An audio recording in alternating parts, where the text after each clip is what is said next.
Hello everyone, welcome back to my channel. ఈరోజు నేను free hand drawing exam డిజైన్ని ఎలా డ్రా చేస్తానో స్టెప్ బై చూద్దాం. ఈ డిజైన్ను technical examinations drawing grade 2 examinations నుండి తీసుకోబడింది. క్వశ్చన్ పేపర్లో అడిగినట్లుగా దీనిని నేను 1.5 సైజులో ఎలాంటి జామెట్రికల్ ఇన్స్ట్రుమెంట్స్ ఉపయోగించకుండా గీయబోతున్నాను. ఇంపార్టెంట్ టిప్స్ కోసం ఈ వీడియోని చివరి వరకు చూడండి. మొదలు పెట్టడానికి ముందు క్వశ్చన్ను అర్థం చేసుకుందాం. Draw in freehand of the given design in 1.5 its size in lines of equal thickness, correct enlargement. Fine line of same thickness and neatness will get more marks. Geometrical instruments should not be used. Paper size 1/4 of the drawing sheet. ఇక్కడ ఇచ్చిన డిజైన్ని 1.5 size enlargement చేసి equal థిక్నెస్తో ఈ డిజైన్ని మనం ఈ పేపర్లో గీయాలి. మనకి నీట్నెస్కి బాగా క్లీన్గా ఉండడానికి ఎక్కువ మార్క్స్ వచ్చే అవకాశం ఉంది. Geometrical instruments are not be used. ఇక్కడ మనం ఎలాంటి స్కేల్స్ యూజ్ చేయకూడదు. మనము ఈ డిజైన్ని 1/4 ఆఫ్ డ్రాయింగ్ షీట్ మాత్రమే గీయాలి. ఇక్కడ మనకి paper size 1/4 sheet of drawing అంటే 10.5 ఇంటూ 14.85 సెంటీమీటర్స్. ఈ ఫ్రీ హ్యాండ్ డిజైన్కు కావాల్సిన మెటీరియల్స్ ఒక వైట్ పేపర్, పెన్సిల్ మరియు ఎరేజర్. మనం ఇక్కడ స్కేల్ కానీ కంపాస్ కానీ ఉపయోగించడానికి వీలు లేదు కాబట్టి మనం ఈ పేపర్నే స్కేల్గా మార్చుకుందాం. సెంటీమీటర్స్ని పాయింటింగ్ చేసుకుంటున్నాం.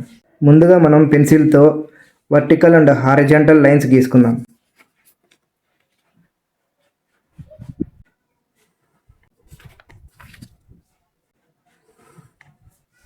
ఈ లైన్స్ మనకు సిమెట్రీని నిర్వహించడానికి సహాయపడతాయి. ఇప్పుడు మనం డిజైన్ యొక్క బయటి అంచును లైట్గా మార్కింగ్ చేసుకుందాం.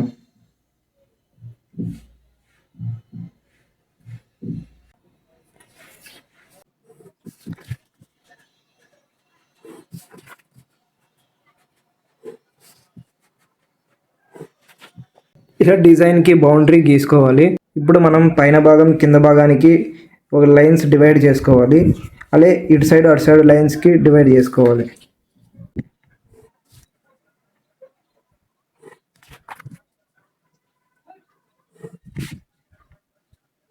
ఇప్పుడు మనకి ఓవర్ వ్యూ అనేది వచ్చింది. ఇక్కడ నాకు 6.5 ఉంది కాబట్టి నేను ఇక్కడ 6.5 నుంచి 1.5 పెంచమన్నాడు కాబట్టి 1 నుంచి 8 వరకు పాయింటింగ్ చేసుకుంటున్నా. తర్వాత పైన నుంచి కింద వరకు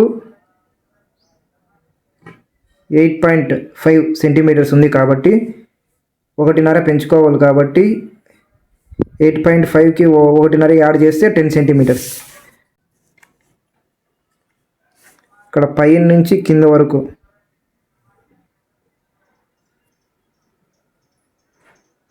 ఇప్పుడు మనం ఇక్కడి నుంచి అక్కడికి లైన్ గీసుకుందాం. మనం పైన 5 సెంటీమీటర్స్ కింద 5 సెంటీమీటర్స్ కావాలి కాబట్టి అక్కడ 5 సెంటీమీటర్స్ ఇక్కడ 5 సెంటీమీటర్స్ పాయింటింగ్ చేసుకున్నాం.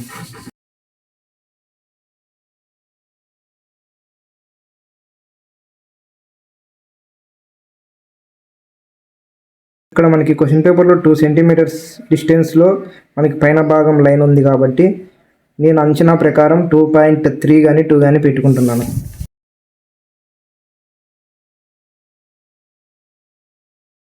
ఇక్కడ మనకి 1 సెంటీమీటర్ ఉంది కాబట్టి 1.3 కానీ 2 కానీ ఇక్కడ పాయింటింగ్ చేసుకుందాం.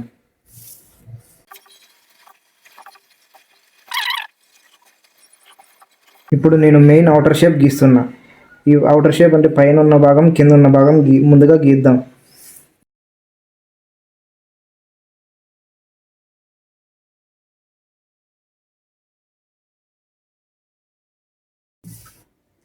నెక్స్ట్ నేను సెంటర్ ఫ్లవర్ షేప్ని గీస్తున్నా. డిజైన్ మొత్తం అయిపోయాక డిజైన్ లైన్స్ని డార్క్గా గీసుకుందాం.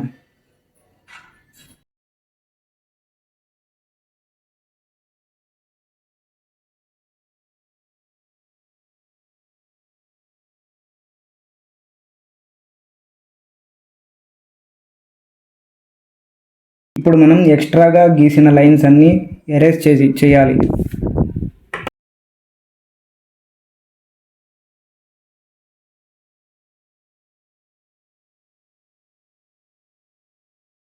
ఇదే మన final free hand drawing.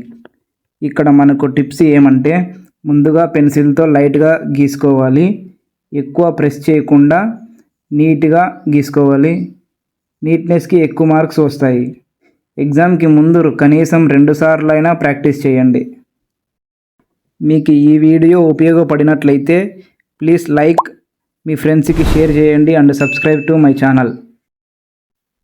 Technical drawing ఎగ్జామ్లో ఏమైనా డౌట్స్ ఉంటే కమెంట్లో తెలపండి. Thank you for watching this video.